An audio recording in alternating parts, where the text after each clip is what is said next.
Okay बेटा, हम लोग पहुंचे रिटायरमेंट में, सम्स वाले पेजेस, क्वेश्चन नंबर 49। ध्यान दो, क्वेश्चन नंबर 49 में मैं कल आप लोगों को फर्स्ट एडजस्टमेंट तक मैंने बताया था, land and building appreciated by 30%। Second adjustment B part जो लिखा हुआ है वहां से लेकर मेरा समझाना बाकी है। शुरू करते हैं। Machinery B depreciated by 30%। अब मशीनरी की ओल्ड वैल्यू दी हुई है 6 लाख, 6 लाख का हमको 30% डेप्रिसिएशन करना है। सुनते जाना सब लोग, ये मशीनरी की ओल्ड वैल्यू 6 लाख और डेप्रिशिएटेड बाय 30%, तो 6 लाख का 30%। मैं न्यू बैलेंस शीट में जाऊंगा और न्यू बैलेंस शीट में 6 लाख का 30% निकाल के माइनस कर दूंगा। ये मशीनरी लेस डेप्रिसिएशन 30%, तो 6 लाख का 30% होता है 1,80,000। 1,80,000 मैं माइनस कर दूंगा, ठीक है। ये 1,80,000 माइनस कर देंगे तो आउटर कॉलम में आएगा 4,20,000। आउटर कॉलम में आएगा 4,20,000। अब 1,80,000 मशीनरी की वैल्यू माइनस हो गई तो 1,80,000 रिवैल्यूएशन अकाउंट में हो जाएगा डेबिट। 1,80,000 यहाँ पे मैं लिखूंगा टू मशीनरी अकाउंट। चलो एडजस्टमेंट सी, एडजस्टमेंट सी में लिखा हुआ है there was a bad debts of ₹35,000। There was a bad debts of ₹35,000। अब ये एडजस्टमेंट में दिया हुआ है। अगर एडजस्टमेंट में बैड डेट दिया हुआ है तो मैं तो पहले आप लोगों को फॉर्मेट बता दूं। अगर एडजस्टमेंट में बैड डेट दिया हुआ है तो आप लोगों को पहले पूरा रिवैल्यूएशन अकाउंट में पूरा टार्ट फॉर्मेट बनाना चाहिए। रिवैल्यूएशन अकाउंट में पूरा टार्ट फॉर्मेट बनाना चाहिए। यहाँ पे अगर आपको फाइनल अकाउंट 11th स्टैंडर्ड का याद हो तो टू बैड डेट्स टी, इसके बाद आता है प्लस बैड डेट ए, पहले आता है टू बैड डेट टी, इसके बाद आता है प्लस बैड डेट ए, इसके बाद आता है प्लस बीडीआर ए, और इसके बाद आता है माइनस बीडीआर टी। ये हमारा टार्ट फॉर्मेट होता है, TAAT, इसको टार्ट फॉर्मेट बोलते हैं, ठीक है। ये 11th स्टैंडर्ड में फाइनल अकाउंट में हमारा किया हुआ है। पहले बैड डेट टी, फिर बैड डेट ए, फिर बीडीआर ए, फिर बीडीआर टी, और लास्ट वाला माइनस। अब ये जो 35,000 दिया हुआ है बेटा, ये वाला जो 35,000 दिया हुआ है ये बैड डेट्स ए है क्योंकि एडजस्टमेंट में दिया हुआ है, ठीक है। मैं एफएक्स लिखूंगा 2 मिनट के बाद। पहले ओल्ड बैलेंस शीट में देखते हैं। ओल्ड बैलेंस शीट में ये जो डेटा है 2,20,000, इस 2,20,000 को बोलते हैं डेटस टी, मतलब डेटस ट्रायल बैलेंस। इस 2,20,000 को हम लोग बोलेंगे डेटस ट्रायल बैलेंस। और इसके नीचे जो 20,000 माइनस किया हुआ है प्रोविजन फॉर डाउटफुल डेट, इसको हम लोग बोलेंगे बैड डेट रिजर्व टी। 20,000 को इफेक्ट्स में बताऊंगा सारे। और आउटर कॉलम में ये जो 2 लाख लिखा हुआ है ओल्ड बैलेंस शीट में, ओल्ड बैलेंस शीट में आउटर कॉलम में जो 2 लाख लिखा हुआ है, ये 2 लाख हमारे किसी भी काम का नहीं है। आउटर कॉलम वाले 2 लाख को कट कर देना सीधा सीधा। अब ये जो सन्ड्री डेटर्स है 2,20,000, ये हमारी न्यू बैलेंस शीट में आएगा एसेट साइड 2,20,000। यहां से शुरू करते हैं। इस 2,20,000 का एक इफेक्ट न्यू बैलेंस शीट में एसेट साइड, ये थोड़ा हार्ड है, ध्यान से देखना। ये न्यू बैलेंस शीट में एसेट साइड डेटर्स टी 2,20,000, ये डेटर्स ट्रायल बैलेंस एक इफेक्ट 2,20,000। इसके बाद आप लोगों को ये प्रोविजन फॉर डाउटफुल डेट दिया हुआ है 20,000, मतलब ये हुआ हमारा बीडीआर टी 20,000। ये बीडीआर टी जो है ओल्ड बैलेंस शीट को मैं ट्रायल बैलेंस बोलता हूँ। ये जो 20,000 बीडीआर टी है, ये 20,000 रिवैल्यूएशन अकाउंट में माइनस हो जाएगा। ये 20,000 जो बीडीआर टी है ये रिवैल्यूएशन अकाउंट में माइनस हो जाएगा, ओल्ड बैलेंस शीट वाला, ठीक है। मैं फिर से बताता हूँ एक बार। ये 2,20,000 न्यू बैलेंस शीट में एसेट साइड, ये 20,000 रिवैल्यूएशन अकाउंट में डेबिट साइड पे माइनस, और आउटर कॉलम वाला 2 लाख कहीं पे भी नहीं, आउटर कॉलम वाला 2 लाख कहीं पे भी नहीं आएगा। नेक्स्ट, अब ये जो बैड डेट्स दिया हुआ है 35,000, ये हमारा बैड डेट्स ए है 35,000। इसके 2 इफेक्ट होते हैं। इस 35,000 बैड डेट्स ए के 2 इफेक्ट होते हैं, सेम फाइनल अकाउंट के जैसे। एक 35,000 हो जाएगा, एक 35,000 हो जाएगा डेटर्स में माइनस, इसको बोलते हैं लेस बैड डेट्स ए। एक 35,000 डेटर्स में माइनस हो जाएगा, आउटर कॉलम में आ जाएगा 2,20,000 माइनस 35,000, बाकी आएगा 1,85,000, बाकी 1,85,000। और दूसरा 35,000 का इफेक्ट बैड डेट्स ए का रीवैल्यूएशन में डेबिट साइड पे बैड डेट्स ए 35,000, रीवैल्यूएशन में डेबिट साइड पे बैड डेट्स ए 35,000। एक हो गया एसेट साइड से माइनस, एक हो गया रीवैल्यूएशन में डेबिट साइड। अब मैं पहले चेक करूंगा कि डेटा से रिलेटेड कोई और एडजस्टमेंट तो नहीं है। मैं चेक करूंगा कि डेटा से रिलेटेड कोई और एडजस्टमेंट होगी तो मैं पहले सॉल्व करूंगा। तो डेटा से related adjustment D E F G, कहीं पे भी कोई भी डेटास नहीं है, अगर हो तो वो उसको पहले सॉल्व कर लेना चाहिए।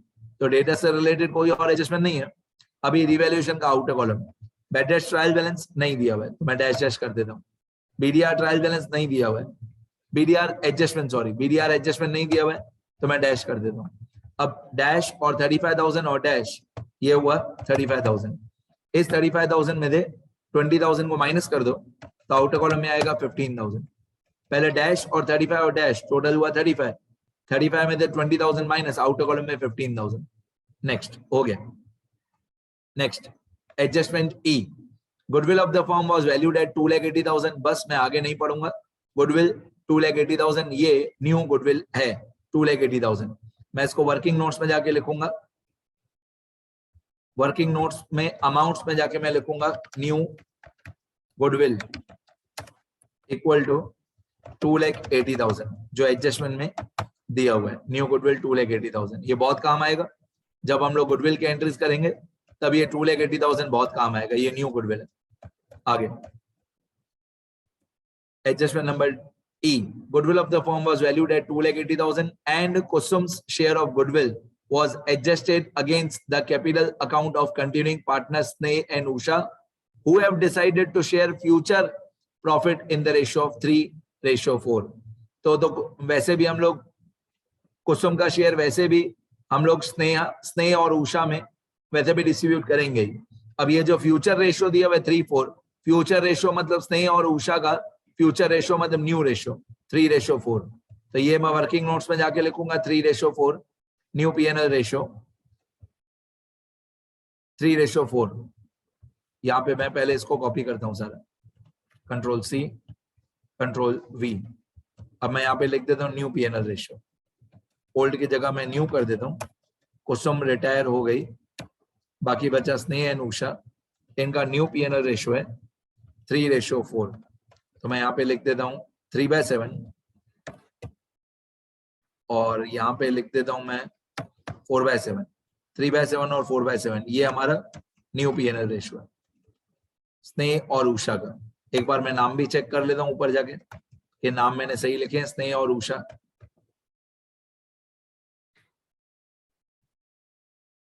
हाँ, कुसुम रिटायर हो गई, ये कुसुम रिटायर हो गई, तो न्यू रेशियो में आएगा स्नेह एंड उषा, सही लिखा है मैंने। ठीक है, अब गेन वगैरह, गेनिंग रेशियो वगैरह मैं थोड़ी देर में निकालूंगा, थोड़ी देर के बाद। गुडविल की एंट्री भी करूंगा 2 मिनट के बाद। पहले मैं एक बार एफ और जी पढ़ लूं, रीड कर लें। Capital of the new firm in total will be same as before the retirement of Kusum and will be in new P&L ratio of the continuing partners. फिर G point में amount due to Kusum will be settled by paying rupees 1 lakh in cash and the balance by transferring to her loan account, which will be paid later on. Prepare revaluation account, capital account of partners and balance sheet of the new firm after Kusum's retirement. तो मैं पहले line wise solve करूंगा E F G. ई में goodwill की entry है तो पहले goodwill को सॉल्व करते हैं।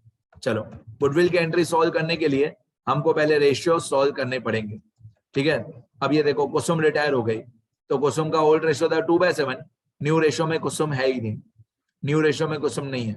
स्नेह का ओल्ड रेशियो भी 3/7 था, न्यू रेशियो भी 3/7 है, मतलब स्नेह को ना कोई गेन हुआ ना कोई सेक्रीफाइस हुआ।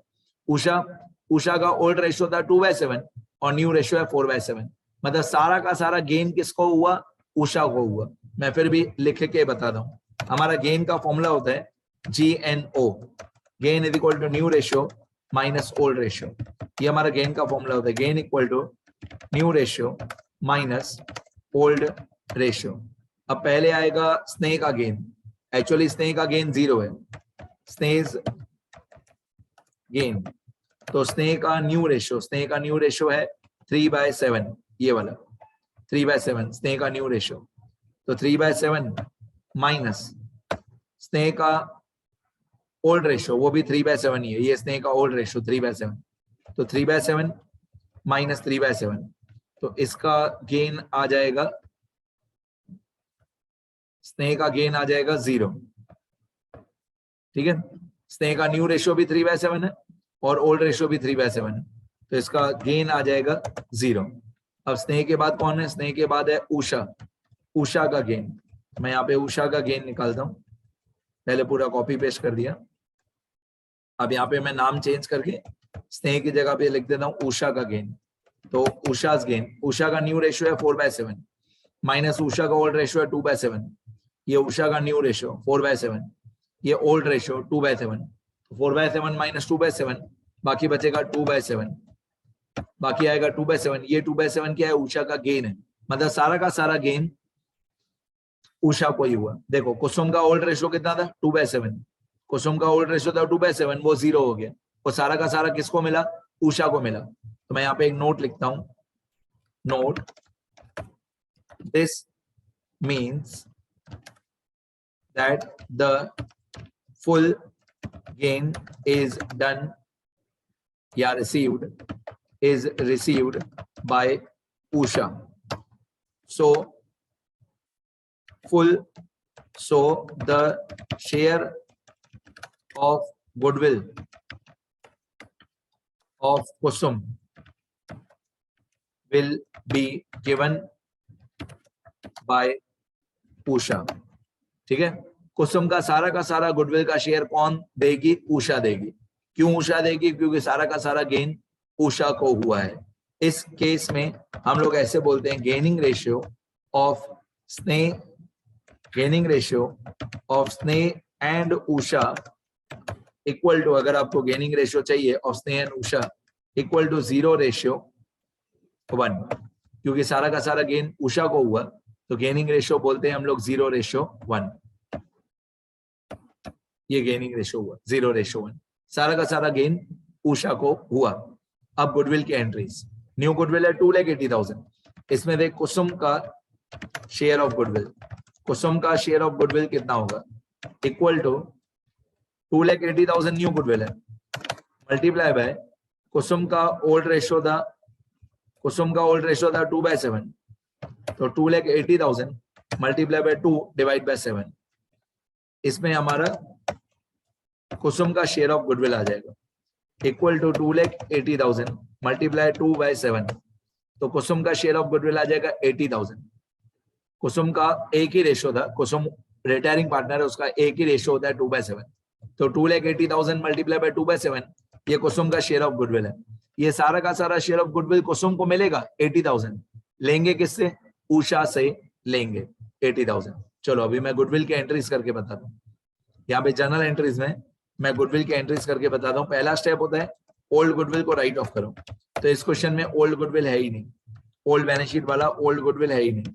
फिर स्टेप 2, 3, 4 ये रिटायरमेंट चैप्टर में नो एंट्री होता है, एडमिशन चैप्टर में स्टेप 2, 3, 4 होता है, रिटायरमेंट में नो एंट्री होता है।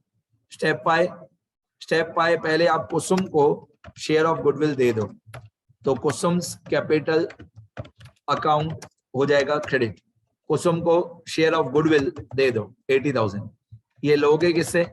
उषा से।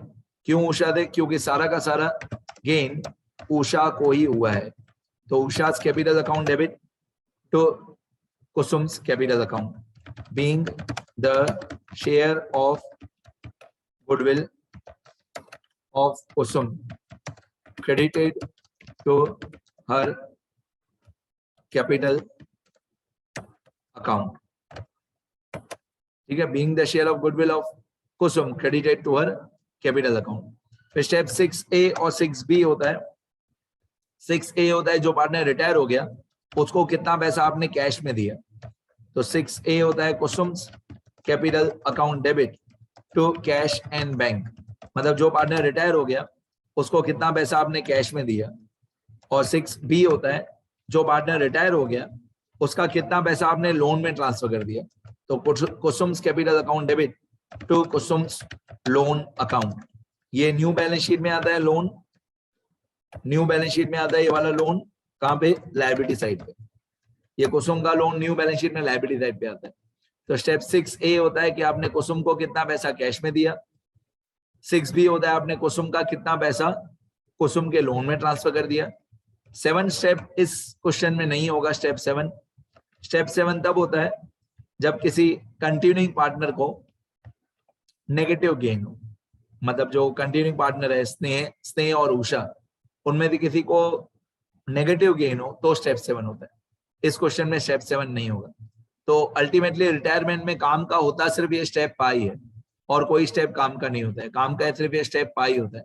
उषा टू कुसुम 80,000, तो मैं इसकी पोस्टिंग करता हूँ। उषा टू कुसुम 80,000, तो पार्टनर्स कैपिटल अकाउंट में मैं गया।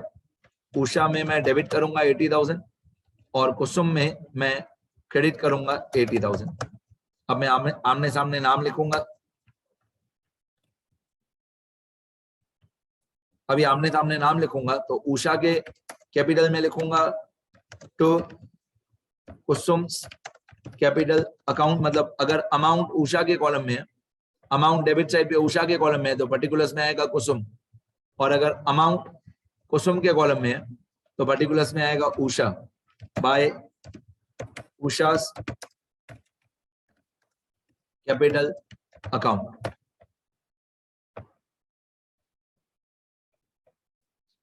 आगे ये गुडविल के एंट्री की पोस्टिंग हो गई, ठीक है। तो एक बार मैं सातों एंट्री देख के, step 1 old goodwill right of, यहाँ पे नो एंट्री है, इस क्वेश्चन में ओल्ड गुडविल था ही नहीं। स्टेप 2, 3, 4 रिटायरमेंट चैप्टर में नहीं होता है। स्टेप 5 की पोस्टिंग मैंने कर दी। 6 मैं पोस्टिंग करूंगा बाद में। 7 की भी 6A 6B की पोस्टिंग बाद में करूंगा। 7 इस क्वेश्चन में नहीं था, इस क्वेश्चन में स्टेप 7 नहीं था। स्टेप 7 होता है जब नेगेटिव गेन हो, ठीक है। चलो आगे बढ़ते हैं। अभी दूसरी एडजस्टमेंट्स में गुडविल की एडजस्टमेंट हो गई। अभी एफ एडजस्टमेंट में लिखा हुआ है capital of the new firm in total will be same as before the retirement of Kusum and will be in the new P&L ratio of the continuing partners. मतलब total capital उतना ही होना चाहिए जितना पहले था। तो पहले टोटल कैपिटल था ये 14 लाख, ये रहा 4 लाख 6 लाख 4 लाख। तो पहले टोटल कैपिटल 14 लाख था, तो अभी भी टोटल कैपिटल 14 लाख ही होना चाहिए। लेकिन पहले ये 14 लाख 3 पार्टनर्स का टोटल था, अभी यही 14 लाख 2 पार्टनर्स का टोटल होना चाहिए और न्यू P&L रेशियो में होना चाहिए। तो इसलिए मैं इस टॉपिक को बोलता हूं कैपिटल कंडीशन। इसीलिए इस टॉपिक को मैं कैपिटल कंडीशन बोलता हूं कि कैपिटल का क्लोजिंग बैलेंस हमको पहले से ही पता है। अब देखो मैं कैपिटल अकाउंट में जाऊंगा, ये पार्टनर्स कैपिटल अकाउंट में गया, मैं डेबिट साइड पे जाऊंगा, मैं लिखूंगा to balance carried forward. Total capital जो ओपनिंग था 14 लाख, वही क्लोजिंग होना चाहिए 14 लाख, और ये न्यू P&L रेशियो में होना चाहिए। न्यू P&L रेशियो में ये 14 लाख होना चाहिए। न्यू रेशियो में कुसुम नहीं है, तो न्यू रेशियो में कौन कौन है? स्नेह और उषा। तो 14 लाख मल्टीप्लाई बाय 3/7 ये आएगा 6 लाख, और 14 लाख मल्टीप्लाई बाय 4/7 ये आएगा 8 लाख। 6 लाख और 8 लाख, ये हमारा कैपिटल क्लोजिंग इतना होना चाहिए, 6 लाख और 8 लाख। इसको मैं कैपिटल कंडीशन बोलता हूं कि भाई इतना कैपिटल होना चाहिए, इसलिए मैं इस पॉइंट को कैपिटल कंडीशन बोलता हूं। तो ओपनिंग में था 14 लाख, ये रहा 4 लाख 6 लाख 4 लाख, उतना ही क्लोजिंग में होना चाहिए, ऐसा क्वेश्चन में बोला हुआ है। 14 लाख जो ओपनिंग में था वही क्लोजिंग में होना चाहिए 14 लाख। तो ये 14 लाख का मैंने न्यू रेशियो कर दिया 3/7 और 4/7। तो न्यू रेशियो में खाली स्नेह और उषा है। अब ये क्लोजिंग कैपिटल 6 लाख और 8 लाख यहाँ पे हुआ डेबिट, तो न्यू बैलेंस शीट में होगा क्रेडिट। न्यू बैलेंस शीट में क्रेडिट मतलब लायबिलिटी साइड, तो न्यू बैलेंस शीट का क्रेडिट मतलब लायबिलिटी साइड 6 लाख और 8 लाख। स्नेह और उषा, स्नेह और उषा, इसको मैं बोलूंगा पार्टनर्स कैपिटल अकाउंट। स्नेह और उषा का क्लोजिंग कैपिटल टोटल मिला के 14 लाख होना चाहिए, ठीक है। न्यू P&L रेशियो में 3/7। तो मैंने पार्टनर्स का क्लोजिंग कैपिटल पहले से ही लिख दिया। आगे अब डिफरेंस के बारे में कुछ बताया हुआ नहीं है। एफ पॉइंट में लिखा हुआ है capital of the new firm in total will be same as before the retirement of Kusum and will be in new P&L ratio of the continuing partners. लेकिन ये नहीं बताया हुआ कि जो डिफरेंस आएगा स्नेह और उषा के कैपिटल का वो कहाँ लेके जाना है। तो डिफरेंस अगर कुछ बताया हुआ नहीं हो तो डिफरेंस लेके जाना है कैश में, वो लास्ट में जब टैली करेंगे तब बताऊंगा। इसके बाद जी पॉइंट पे लिखा हुआ है amount due to Kusum be settled by paying ₹1 lakh in cash and the balance by transferring to her loan account which will be paid later on. मतलब कुसुम को 1 लाख कैश में पे करो, बाकी कुसुम का पैसा लोन में ट्रांसफर कर दो। तो कुसुम को 1 लाख पे करो इन कैश, तो कुसुम का कैपिटल हो जाएगा debit 1 lakh to cash and bank account. Kusum को 1 लाख कैश में पे करो, तो कुसुम में होगा डेबिट और कैश में होगा क्रेडिट। कुसुम में डेबिट हो गया 1 लाख, कैश में क्रेडिट होगा 1 लाख बाय कुसुम्स कैपिटल अकाउंट। तो कुसुम में हो गया डेबिट, कैश में हो गया क्रेडिट। 1 लाख हमने पे कर दिया कुसुम को in cash, Kusum to cash. बाकी का जो पैसा बचेगा कुसुम का, मैं यहाँ पे क्वेश्चन मार्क लगा देता हूँ, बाकी का जो कुसुम के कैपिटल में डिफरेंस आएगा वो हम ट्रांसफर कर देंगे कुसुम के लोन में।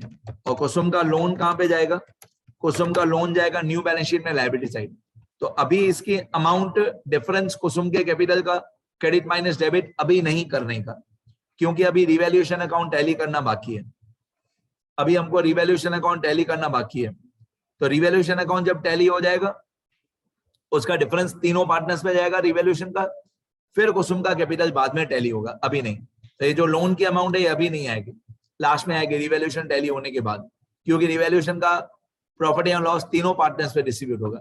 तो अभी कुसुम का कैपिटल डिफरेंस नहीं निकालना, बाद में डिफरेंस निकालेंगे। एंट्री अभी कर देंगे, इफेक्ट्स अभी कर देंगे। तो कुसुम के कैपिटल में होगा डेबिट और बैलेंस शीट में होगा क्रेडिट।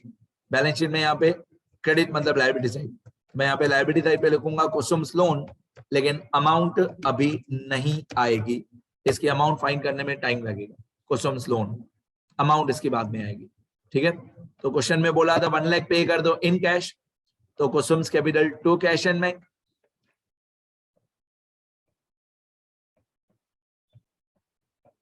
और बाकी का पैसा ट्रांसफर कर दो कुसुम के लोन में, तो Kusum's capital to Kusum's loan, ठीक है। ये जो हमारा स्टेप 6A और 6B होता है ना बेटा, वो यही होता है। 6A में यही लिखा हुआ है कि 1 लाख कुसुम को पे कर दो इन कैश और बाकी का पैसा कुसुम के कैपिटल का कुसुम के लोन में ट्रांसफर कर दो। तो इसकी लोन की अमाउंट अभी हमको पता नहीं है, थोड़ी देर के बाद पता चलेगी। नेक्स्ट एडजस्टमेंट F तक हो गया हमारा, अभी एडजस्टमेंट G।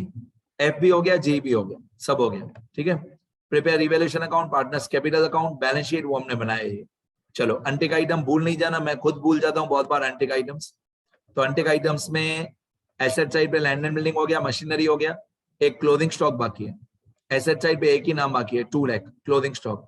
चलो पहले ये न्यू बैलेंस शीट में लिखते हैं, 2 लाख क्लोथिंग स्टॉक लिखते हैं, बाकी सारा एसेट साइड कंप्लीट हो गया। तो बैलेंस शीट में जाते हैं, एसेट साइड पे जाते हैं और हम लोग लिखते हैं क्लोथिंग स्टॉक 2 लाख। ये अनटिक आइटम है, अनटिक आइटम में कुछ भी छेड़खानी नहीं करने का, ज्यादा क्वेश्चन है वैसा आंसर में कॉपी कर देने का।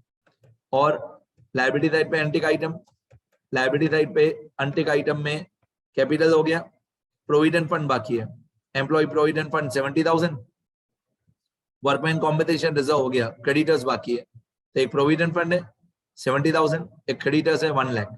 अमाउंट याद रखना 70,000 और 1 लाख, 70,000 और 1 लाख अमाउंट याद रखना, 70,000 और 1 लाख। ये लायबिलिटी साइड पे जाएगा 70,000 और 1 लाख।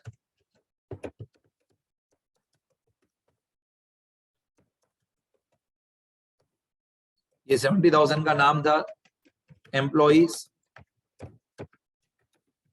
प्रोविडेंट फंड 70,000 में, और 1 लाख का नाम था सन्ड्री क्रेडिटर्स, यहाँ सिर्फ क्रेडिटर्स भी चलेगा, सन्ड्री क्रेडिटर्स।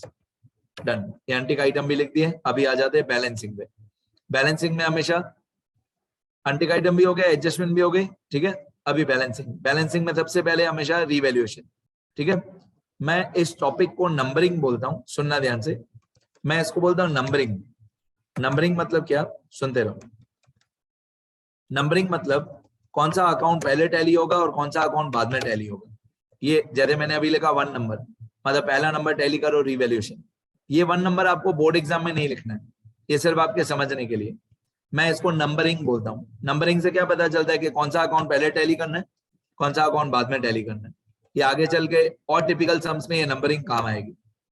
तो 1,20,000 क्रेडिट का टोटल है, 1,95,000 डेबिट का टोटल है। अब हमारा डिफरेंस, तो 195 माइनस 120, डिफरेंस आएगा 75। तो 195,000 माइनस 1,20,000, डिफरेंस आएगा 75,000। ये तीनों पार्टनर्स में डिस्ट्रीब्यूट होगा, कुसुम, स्नेह, उषा। यहाँ पे मैं लिखूंगा बाय पार्टनर्स कैपिटल अकाउंट। अगर आपको ओल्ड रेशो याद हो तो ओल्ड रेशो था 232, ये ओल्ड रेशो था। अब 75,000 का 232 इक्वल टू 75,000 मल्टीप्लाई 2/7। पॉइंट में आ रहा है, फिर से ऐसा इनको नहीं करना चाहिए। 75,000 का 2/7, 3/7, 2/7, तो 75,000 इंटू 2/7, 75,000 इंटू 3/7, 75,000 इंटू 2/7, 21429। ये देखो 75,000 हमारा राइट आ रहा है, लॉस ऑन डिवैल्यूएशन। बट ऐसा इन लोगों को बोर्ड एग्जाम में नहीं करना चाहिए, पॉइंट वाले नंबर्स बिल्कुल नहीं देने चाहिए, ठीक है। तो अप्रोक्सीमेटली 21429, 32143, 21429। लास्ट डिजिट देखो 9 और 3 और 9, लास्ट वाला डिजिट देखो 939, तो 939 तो टोटल 21 हो गया, मतलब पीछे लास्ट डिजिट 1 हो गया। तो मेरे को कहीं ना कहीं पे 1 रुपया कम करना पड़ेगा। तो 32143 इसकी जगह मैं कर दूंगा 32142, जैसे टोटल 75,000 आ जाए। तो 32142 टोटल 75,000 होना चाहिए। तो मैंने एस में स्नेह में 1 रुपया कम कर दिया। कुसुम, स्नेह, उषा। चलो 21429 यहाँ पे ऊपर हुआ क्रेडिट, तो पार्टनर्स के कैपिटल में होगा डेबिट।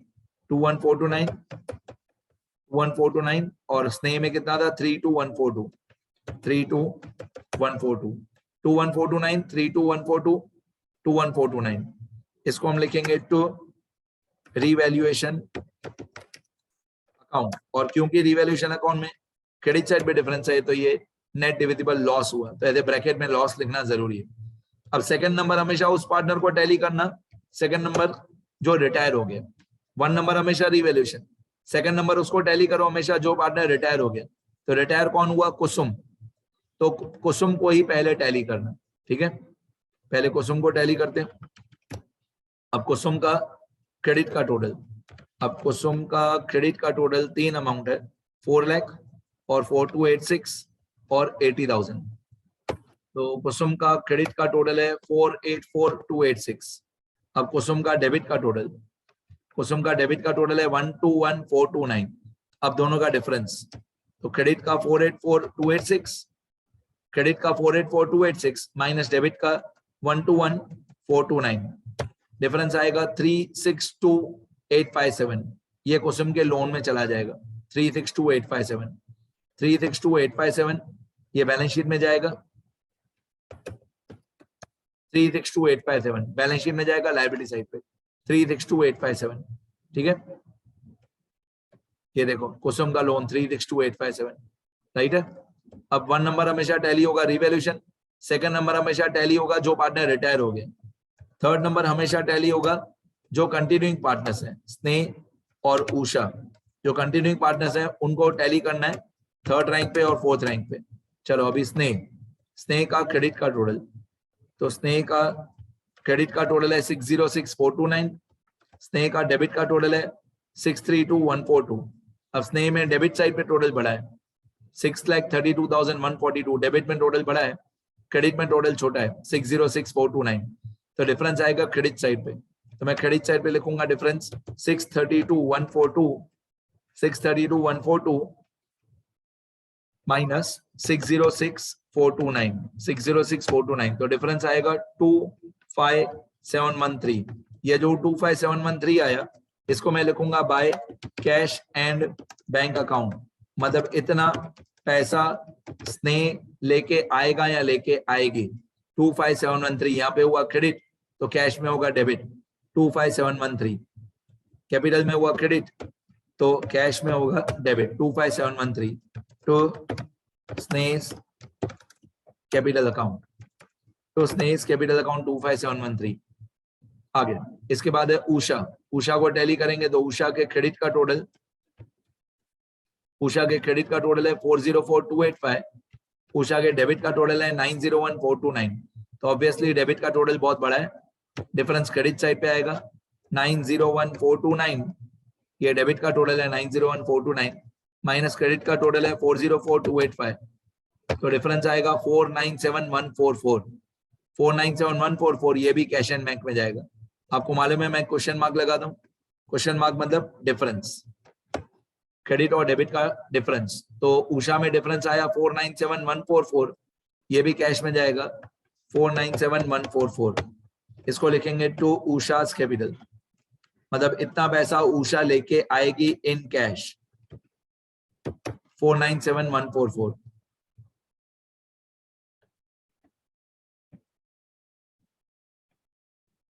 वो यहाँ पे दिया हुआ नहीं है, ठीक है, चलो कोई बात नहीं। अभी आगे तो रिवैल्यूएशन हो गया, पार्टनर्स कैपिटल हो गया तीनों का। सेकंड नंबर कुसुम को टैली किया, third number Sneh, fourth number Usha, fifth number tally होगा कैश एंड बैंक। अब कैश एंड बैंक का डेबिट का total equal to sum, cash and bank का डेबिट का टोटल है 722857, क्रेडिट का टोटल है 1 लाख, तो ऑब्वियसली डिफरेंस क्रेडिट साइड पे आएगा, तो 722857 माइनस 1 लाख, डिफरेंस आएगा 622857। इसको मैं बोलूंगा by balance carried forward, difference 622857, ये राइट है, मैंने चेक किया था 622857,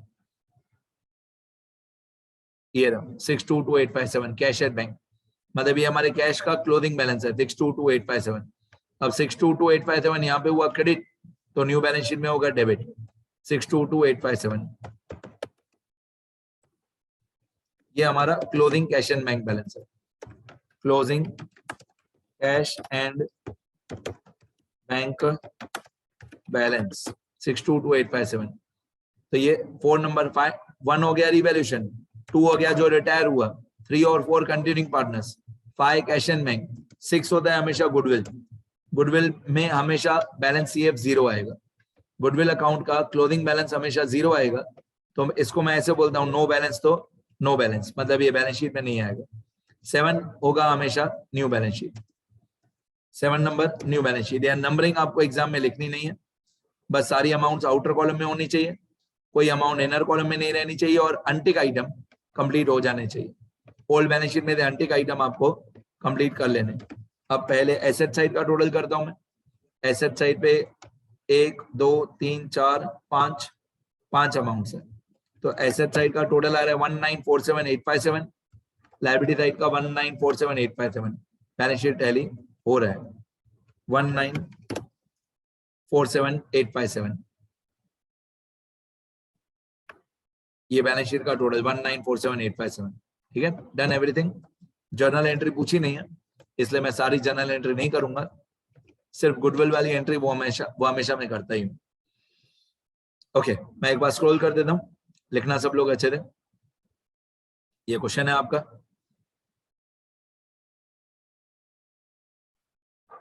यहाँ तक क्वेश्चन है, यहां से आंसर हमारा, ये रिवैल्यूएशन अकाउंट सबसे पहले,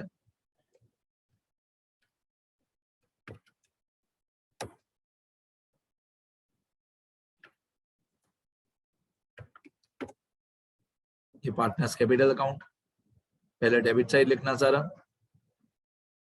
फिर सारा क्रेडिट साइड लिखो, अभी देख के लिखो, बाद में बिना देखे प्रैक्टिस करना। ये कैश एंड बैंक,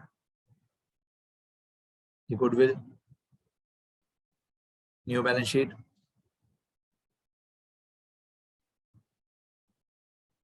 ये जर्नल एंट्री सिर्फ गुडविल की, लोन में कितना पैसा ट्रांसफर किया था वो यहाँ पे अमाउंट लिख देना बैलेंस शीट वाले, लोन में कितना पैसा ट्रांसफर किया था ये वाला 362857, वो जर्नल एंट्री में लिख देने का 362857।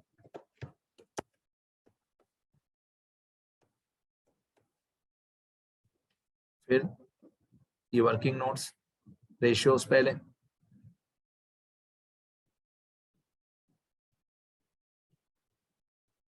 फिर अमाउंट्स, डन एवरीथिंग। देखो सब लोग